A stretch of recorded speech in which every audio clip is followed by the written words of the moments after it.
देश हमें देता है सब कुछ, हम भी तो कुछ देना सीखें। ये कुछ लाइनें कहने को तो पोयम है या यूँ कहो प्रेयर है जो बच्चों को स्कूल में असेंबली में करवाई जाती है, पर इन लाइनों के मतलब बहुत बड़े हैं। 15 अगस्त यानी इंडिपेंडेंस डे मतलब स्वतंत्रता दिवस आने ही वाला है, या यूँ बोलो आ ही गया।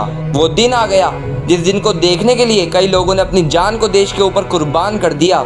शायद आप समझ गए होंगे मैं किन लोगों की बात कर रहा हूँ। मैं बात कर रहा हूँ हमारे फ्रीडम फाइटर्स जैसे भगत सिंह, चंद्रशेखर आजाद, सुभाष चंद्र बोस, महात्मा गांधी और भी काफी लोग हैं। आप गूगल पर सर्च करें तो आपको पता चल जाएगा। खैर, आप लोग इनके बारे में जानते होंगे, पर मैं यहाँ बात कर रहा हूँ इन सब लोगों की देश के प्रति त्याग और बलिदान की भावना के बारे में, उनकी सोच, उनकी निष्ठा के बारे में, जो आजकल के लोगों में से जैसे मिट ही गई है। चंद्रशेखर आजाद ने लोगों पर जुल्म होते हुए अपनी आंखों के सामने देखा और अपने दिमाग में ठान लिया अपने देश को अंग्रेजों की कैद से मुक्त करवाना है। वो अपनी आखिरी सांस तक देश के लिए लड़े और आखिर में देश को अपनी जान तोहफे में सौंप दी। चंद्रशेखर आजाद ने और भी लोगों ने अपनी जान देश पर कुर्बान कर दी, पर मैं आपसे सवाल करता हूँ, आपने क्या करा इस देश के लिए? आप मुझे बताओ, क्या कुछ ऐसा है जिसकी सहायता से आप कॉन्फिडेंटली ये बोल सकते हो कि मैंने अपने देश के लिए ये किया? अगर ऐसा कुछ है तो मुझे कमेंट बॉक्स में ज़रूर बताना।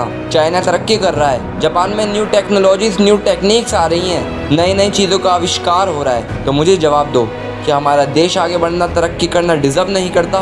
बिल्कुल करता है। जब आप कुछ करोगे तभी हमारा देश भी तरक्की करेगा। देश हमें देता है सब कुछ, देश ने हमें रहने के लिए ज़मीन दी, हम भी तो कुछ देना सीखें। देश ने हमें इतना कुछ दिया है तो हमें भी तो देश को कुछ देना चाहिए। मैं ये नहीं कहता देश के लिए लड़ो, जैसे पहले लड़ाई हुई थी इस देश में जाति, धर्म, कास्ट, जेंडर के नाम पर लड़ाइयाँ हो रही हैं। तो मुझे एक बात बताओ, उन लोगों ने जिन्होंने अपनी जान देकर इस देश को स्वतंत्र देश बनाया, इसलिए ताकि यहाँ पर जाति धर्म के नाम पर लड़ाइयाँ हो, दंगे हो?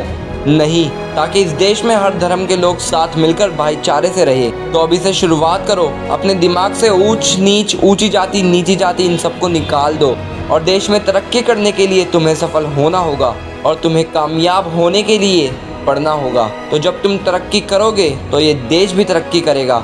अगर तुम भी चाहते हो कि देश चाइना, जापान की तरह तरक्की करे, तो तुम भी त्याग करना सीख जाओ। बिना किसी त्याग के न पहले हमारा देश आज़ाद हो पाता और ना ही फ्यूचर में तरक्की कर पाएगा। यही वो चीज़ है जो देश आपसे मांग रहा है, जिसका नाम है तरक्की। अब मुझसे वादा करो, तुम भी अपने देश के लिए वो सब करोगे जो तुमसे होगा, जो तुमसे बल पड़ेगा वो सब करोगे और कभी हार नहीं मानोगे। और स्वतंत्रता दिवस के दिन हमारे राष्ट्रीय तिरंगे को देखकर संकल्प लेना कि तुम इस देश को एक बहुत ऊंचे मुकाम पर लेकर जाओगे। इस देश का पास जो भी था, फ्यूचर अच्छा ही होगा। अगर वीडियो अच्छी लगी हो तो प्लीज़ लाइक कर देना, चैनल को सब्सक्राइब कर देना। मिलते हैं नेक्स्ट वीडियो में जल्दी, तब तक के लिए बाय।